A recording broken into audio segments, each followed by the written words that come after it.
Hi, my name is Alexandre. Hamel. In my film séances, I invite people to watch unusual film and learn more about the context of their making. So here's a little bit about the life of Leni Riefenstahl.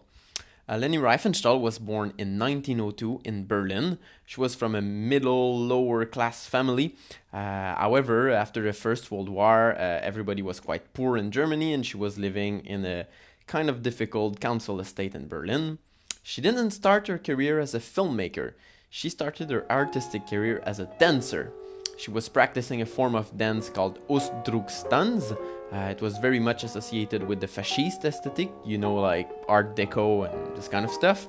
And age 21, she created a long solo that she toured all over Europe. It was immensely popular. The right-wing press hailed her as the greatest dancing genius of all times. So she became a star before being into films. She became attached to the medium of film in 1924 when she saw a film by Arnold Fanck called Mountain of Destiny. It was a mountaineering film, which is approximately the equivalent of our superhero films now. So it's all about climbers and stunts and adventures and a little love story in the background. And Leni Riefenstahl loved that. She wanted to be part of that little system, of that little German star system, but she didn't succeed. Her first role was in a film called Ways to Strength and Beauty. It premiered in 1925. It was often described as a propaganda film. It was all about being beautiful and healthy and exercise and this kind of theme that was very popular with the fascists. However, people were not going to see it because of that. They were going to see it because there were naked ladies in the film. Riefenstahl is one of them here at the right. Until her death, she claimed that she didn't even know about the film, that she was not in it. Here we can see her in the middle, bare-breasted again. But her biograph, Stephen Bach, found those frames, and now, we all know how Leni Riefenstahl started her career. Good for her, things took a better turn the year after. She met Arnold Fanck, the famous mountaineering film director. Using her feminine charm, she makes him fall in love with her. And the next day, after their first meeting, he presents her a script that he wrote during the night. It's about two climbers, both in love with the same girl, a dancer. So she uses her stardom as a dancer to kickstart her film career. However, in the film, she's just like an object of desire, and the film is super popular, but in the next film, Fanck wants to keep working with her, she becomes much more than that girly girl. She is a very athletic woman. She learns to do mountain climbing really well, and in the next films, she's really a star and a hero of the film. She performs her own stunts, and she becomes a big acting star in Germany. However, she's not satisfied yet. Her dream is to be a real studio actress, just like Marlene Dietrich. Marlene Dietrich is her neighbor in Berlin, by the way. But so what she does is she uses her feminine charm again. She gets a film producer and a banker to fall in love with her, quite practical. And she succeeds to get the money to produce, write, direct, and star in her first film she would have complete control over. The film is called The Blue Light. It's absolutely beautiful. And people like Douglas Fairbank and Charlie Chaplin wrote admiration letters to her. She's gorgeous in the film, and the film wins prizes all over the world. It's very nice. It's set in a fairy tale world. It's still a mountaineering film, so popular in Germany, but it goes a bit beyond. So a huge success while she's on tour in 1932, promoting the film all around Europe. She reads a book called Mein Kampf, written by a politician with a growing popularity called Hitler. She says that she is struck by lightning by the book. After all, the book is mostly about straightening the German economy and restoring its pride. So she meets Hitler on a beach.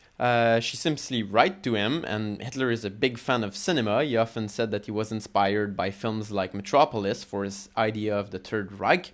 And Leni Riefenstahl is a big star, so he knows about her work and invites her. They meet on that beach, and he tells her that as soon as he's going to be in power, she will make film for him. The year after he gets the power, in 1933, they start collaborating on films like Triumph of the Will. It's mostly about soldiers parading in the street and Hitler's talking to crowds. Hitler designs the parade himself. We see him here with Riefenstahl at his right. The soldiers rally are quite boring stuff to watch, but Riefenstahl is an incredibly talented aesthetician and editor, and her work, mostly her work in the editing room, makes those parades interesting and give them a rhythm that brings the crowd to the cinema and make people love it. So of course Hitler loves that. The Germany people revering Hitler at the moment, well, they love it too. But what's quite freaky is that also outside of Germany the film is extremely popular. Here is the diploma for a prize that she won at the 1937 World Fair in Paris for Triumph of the Will. So I don't know why people were maybe really into her propaganda or maybe a bit sympathetic to the Nazis, but she won prizes outside of Germany for films that are now considered propaganda. So anyway, she becomes a big star. She's the most respected filmmaker in Germany at the time. And when the Olympics come to Germany, of course, she's commissioned to do the film about them. So she wants that film to be more than the usual sport newsreel. So she develops new filming technique for the film. Loads of technical innovations are developed expressly for that project. She has the first underwater camera, film camera, built to film the diving sequence that is an aesthetic masterpiece. And her works makes that film much more than the normal film newsreel. Again, the film is seen as a masterpiece all over the world, even though it is, in a way, Nazi propaganda, but people don't understand yet. We see here Riefenstahl being the guest of honor of the Danish royal couple. Denmark is going to be invaded a few years later, but that's a detail. And nobody sees anything. A little bit later, Second World War, Riefenstahl volunteers to shoot newsreel on the front lines. We see her here in a Nazi uniform sporting a gun in the middle. And she's on the front lines in Poland during the invasion. And she shoots the parade of Hitler in the streets of Prague. So she's very much associated with the Nazis there. However, when the trials of Nuremberg happen, she cries and she weeps and she's declared innocent. She's an actress after all, but most importantly, the documents that would incriminate her years later are not available yet. During Second World War, the Nazi propaganda ministry wants to keep the German audience entertained, so they have a fiction film produced. And the dream of Riefenstahl was never to create documentaries. It was always to be a dancer and an actress. So during Second World War, she shoots an adaptation of Hitler's favorite opera, Tiefland, by Wagner. And it's a quite mediocre fiction film. What is freaky about it is that it is set in Spain. And the Spanish people that you're seeing now, well, they're not Spanish, they're gypsies. Riefenstahl chose them personally in a concentration camp near Berlin. She used them as forced labor, unpaid, and after the shoot, most of those men were shipped to Dachau and Auschwitz, where they died. Of course, when people discovered that, many years after the war, it shattered Riefenstahl's reputation and she had to flee from Europe, which she did. During her 60s, she shot in Africa, in Sudan. She made beautiful documentary footage of a tribe called the Nuba.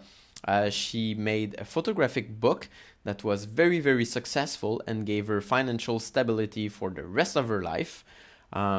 Many people associate what she did to the fascist aesthetic, but I personally think the pictures are beautiful.